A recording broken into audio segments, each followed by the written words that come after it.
Sir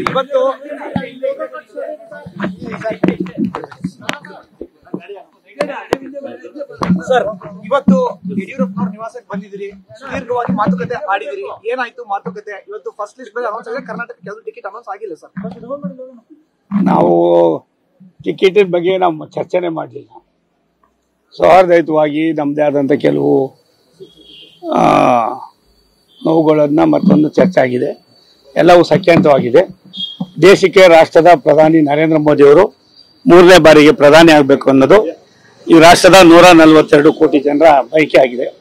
ಕರ್ನಾಟಕದಲ್ಲಿ 28 ಗೆಲ್ಲಬೇಕು ಅನ್ನೋದು ಸನ್ಮಾನ್ಯ ಯಡಿಯೂರಪ್ಪನವರು ಮತ್ತೆ ಹೊಸದಾಗಿ ಈಗಾಗಲೇ ನೇಮಕ ಆಗಿರ್ತಕ್ಕಂಥ ಅಧ್ಯಕ್ಷರಾದ ವಿಜಯೇಂದ್ರ ಅವರ ಒಂದು ಬಯಕೆ ಇದೆ.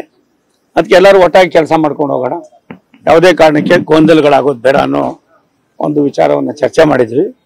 ಅದರಿಂದ ಅದು ಮುಂದಿನ ಮೇವರೆಗೂ ಕೇವಲ ಲೋಕಸಭಾ ಚುನಾವಣೆ ಬಿಸಿ ಚರ್ಚೆ ವಿನ ಬೇರೆ ಏನೇನೂ ಇಲ್ಲ. ಎಲ್ಲವೂ ಕೂಡ ರಾಷ್ಟ್ರದ ಹಿತಕ್ಕೋಸ್ಕರವಾಗಿ ರಾಷ್ಟ್ರದಲ್ಲಿ ಮತ್ತೊಮ್ಮೆ ಬಿಜೆಪಿಯ ಸನ್ಮಾನ್ಯ ನರೇಂದ್ರ ಮೋದಿ ಅವರು ರಾಷ್ಟ್ರದ ಪ್ರಧಾನಮಂತ್ರಿಗಳಾಗೋದಕ್ಕೆ ನಾವೆಲ್ಲರೂ ಕೂಡ ಭದ್ರವಾಗಿ ಕೆಲಸ ಮಾಡಬೇಕು ಅಂತ ತೀರ್ಮಾನವನ್ನ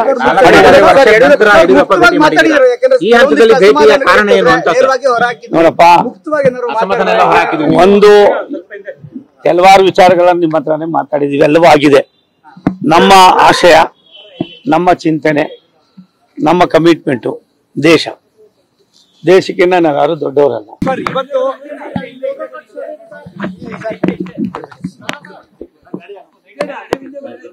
ಸರ್ ಇವತ್ತು ಯಡಿಯೂರಪ್ಪನವ್ರ ನಿವಾಸಕ್ಕೆ ಬಂದಿದ್ರಿ, ಸುದೀರ್ಘವಾಗಿ ಮಾತುಕತೆ ಆಡಿದ್ರಿ. ಏನಾಯ್ತು ಮಾತುಕತೆ? ಇವತ್ತು ಫಸ್ಟ್ ಲಿಸ್ಟ್ ಬಗ್ಗೆ ಅನೌನ್ಸ್ ಆಗಿದೆ, ಕರ್ನಾಟಕ ಕೆಲವು ಟಿಕೆಟ್ ಅನೌನ್ಸ್ ಆಗಿಲ್ಲ ಸರ್.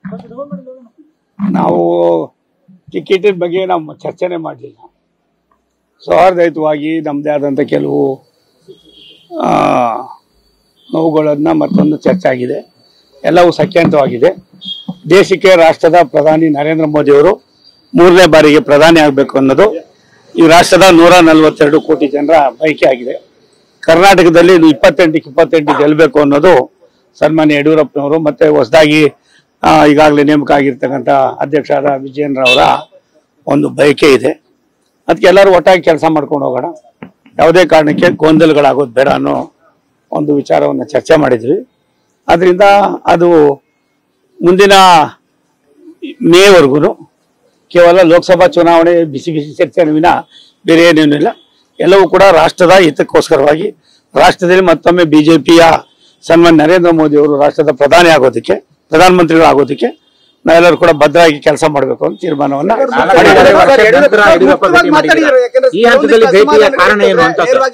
ನೋಡಪ್ಪ.